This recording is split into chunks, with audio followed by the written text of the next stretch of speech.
Well, we're back out here at another junkyard. It's the end of the year, and we found some pretty interesting cars out in the junkyard this year. So in today's video, we're just gonna go ahead and highlight the 10 most interesting cars that we were able to find out in the scrapyard. There's some mix of new stuff, some classic stuff, and just plain interesting stuff. So just wanted to thank everybody for their support this year. Hope you have a wonderful new year, and we'll be bringing a lot more videos to you in the next year.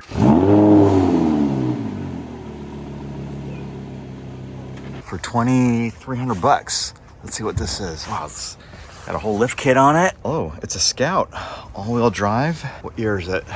1964 International Scout. Let's see if that opens.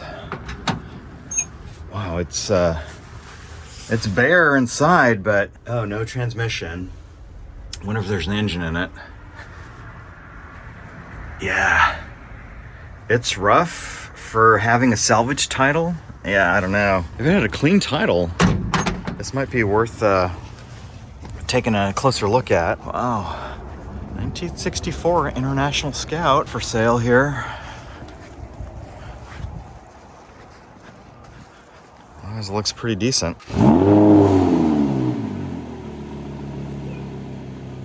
Well, here's a real old Merc. It's got the vertical headlights instead of the horizontal ones.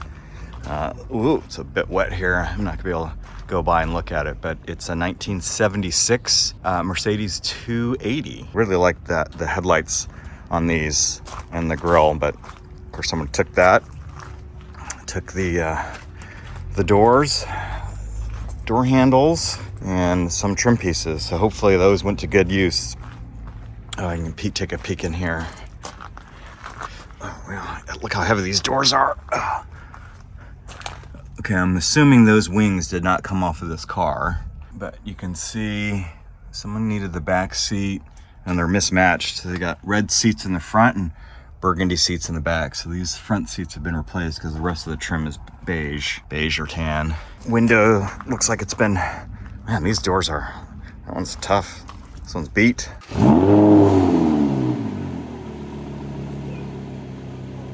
Well, check out some of the interesting cars they've got here for sale. You've got a Plymouth Barracuda. That's for sale, 1965 Plymouth Barracuda. They want $4,000 for it. It looks like it's in pretty good shape, actually. Oh, it's a little bit muddy back here, but a little bit of rust along the fenders, wheel arches, but overall, it's a good shape. Automatic, a little bit of a love tap in the front. Wow, Plymouth Barracuda, 4,000 bucks. Got a Ford Ranchero here. What year is this one? This one looks like it's another automatic. Looks like it's in good shape. Let's see, where's the year? 1972 Ford Ranchero. What are they asking for this one? Oh, it's got a lot of rust on the top. That maybe just be paint and then some surface rust. I don't see any holes. Or it looks like maybe it's got some Bondo on it. That's pretty cool. Comes with a free watch. Ford Ranchero 500. Very nice.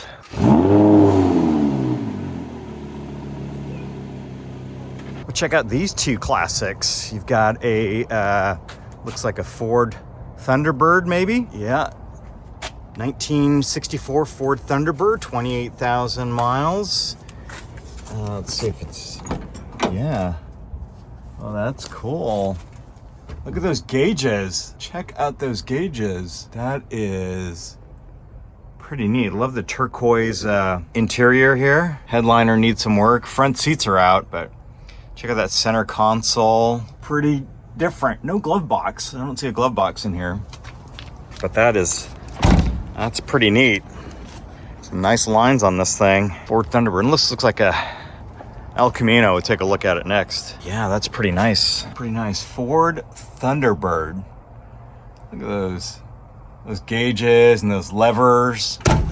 And this is a 74 El Camino. Looks like it's pretty complete. It's got everything in it. They were asking $2,400 for that Thunderbird. What are they asking for this one? $2,600 for the El Camino. How's this El Camino look? Well, looks pretty complete. Missing a few things. Oh, it's got an 8-tracks player. Good Lord. When was the last time you saw an 8-track? That was pretty cool for that. I don't see an 8-track player, so that's different. I didn't know they had that much space in the back seat of these, or behind the back seat. Nice El Camino. Looks like the ignition was busted. Looks pretty solid. Not a whole lot of rust on it. Got a lot of other stuff. That's not bad. That might be worth a flyer if we could get it started. This may not be a bad project. I think that Thunderbird's a little too far gone, but this would be cool.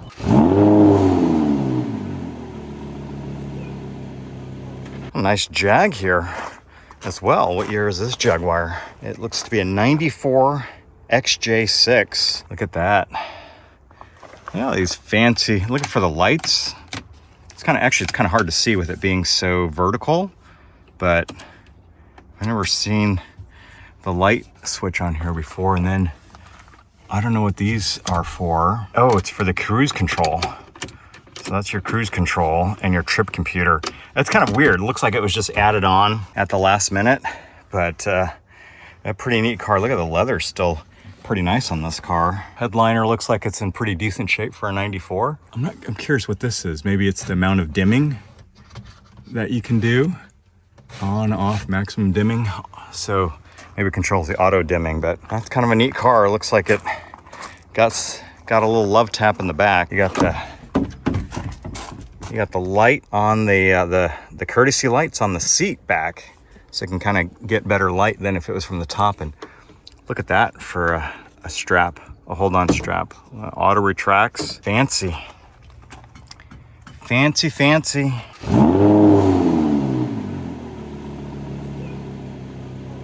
Ooh, check this out. A Peugeot. Wow. Do not see very many of these. In fact, I think this may be the first time I've ever seen one. What year is this Peugeot? Let's find out here. 1961 Peugeot 403.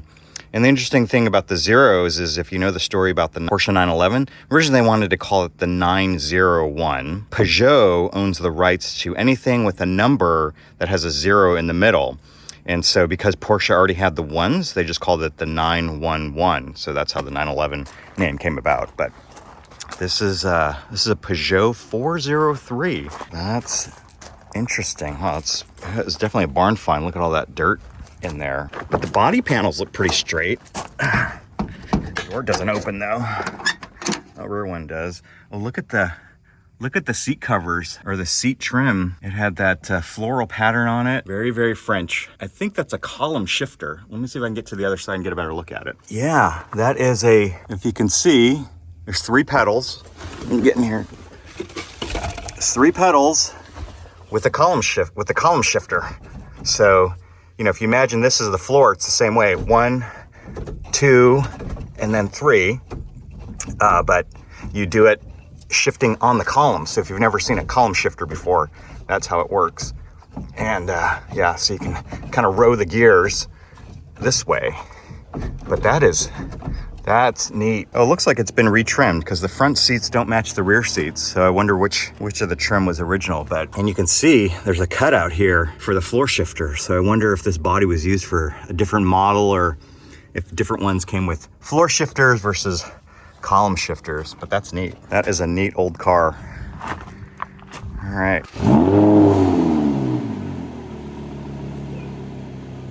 Oh, check this out. Nice old vintage Subaru 4-wheel drive. Subaru GL. Let's see what year this is. It's a 1988 Subaru. Oh, and it's a stick. Oh, it looks pretty original. Power windows, look at that. I wonder if these switches still work. That's neat.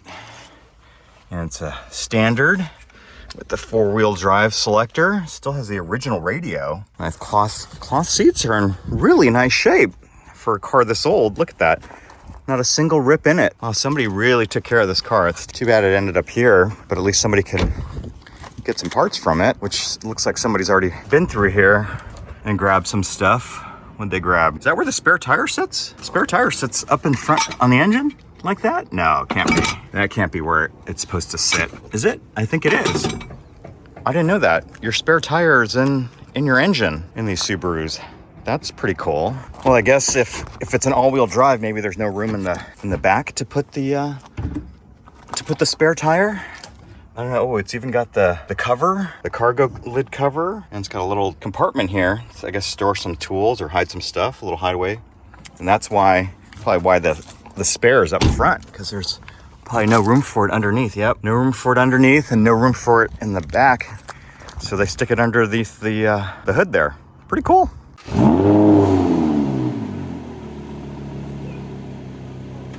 Well, here are some interesting cars. So this is a Subaru SVX, and it was really neat because it had these sort of window inserts. So this window does not roll down, but this inner part of the window does. So this is a pretty neat car back in the day. I remember seeing this in Road and Track or Motor Trend, and I thought it was a pretty awesome car. So it's just kind of neat to see it out here in the yard in this nice yellow color. Let's take a look at the engine. Oh, that door doesn't close, so I might have taken the doors out of it. Oh, it looks like someone's been in the engine, grabbing some stuff. So it looks like the intake's been taken out, the exhaust. That's kind of neat. Oh, there it is. So somebody took out the whole intake. Looks like it's mostly complete, just torn apart. So maybe they were just out here practicing to wrench on their own project, and it looks like transmission's been dropped from another car. Anyway, that's cool to see that Subaru here. And oh, you got two of them side by side.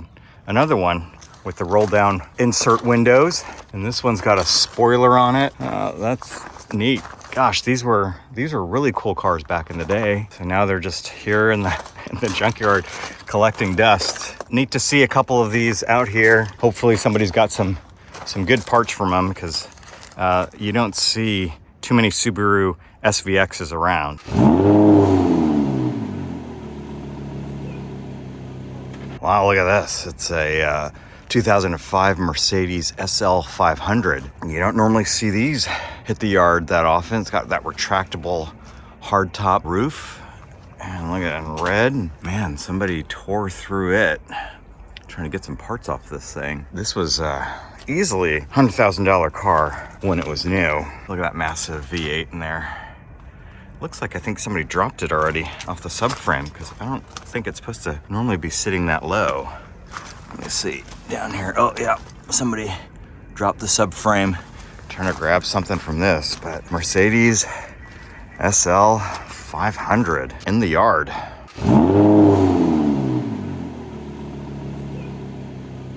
What is this? This is a Fiat. Oh no, this is a Triumph. Wow, TR7? Yeah, 1979 TR7. Wow, you don't see very many of these in the junkyard. Normally these just get scrapped, but there it is, TR7. It's kind of neat. Big bumpers. Oh, and it's got a motorcycle seat on it. What is it off of? Looks like it's off of a Honda CB maybe. These look like Fiat door locks, but there it is. Interesting little Triumph TR7. That's cool. And then right next to it is a Fiat.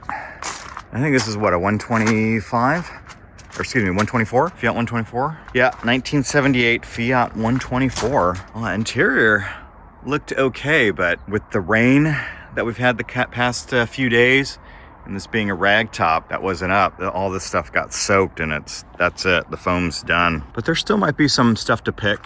Dash looks like it's warping from the rain. Engine looks like it's pretty solid. Let's take a look from the other side. Pretty solid. Looks like there's some good parts to pick off of this thing. It's nice. That's cool. A Fiat and a Triumph right next to each other. Both in, at one point, originally some kind of red color, but completely faded by now. Oh, looks like someone got the big bumpers. Got the bumpers off of this thing. Anything back here? Spare tires still in here? Ah, cool. All right. Well, I think that's enough for today. Let's go ahead and head out. Again, really appreciate all the support this year. It's been a great 2024. We've hit quite a few junkyards together, saw some interesting cars, and look forward to doing this all over again in 2025, and hopefully we'll continue to find really interesting cars to share with everyone here.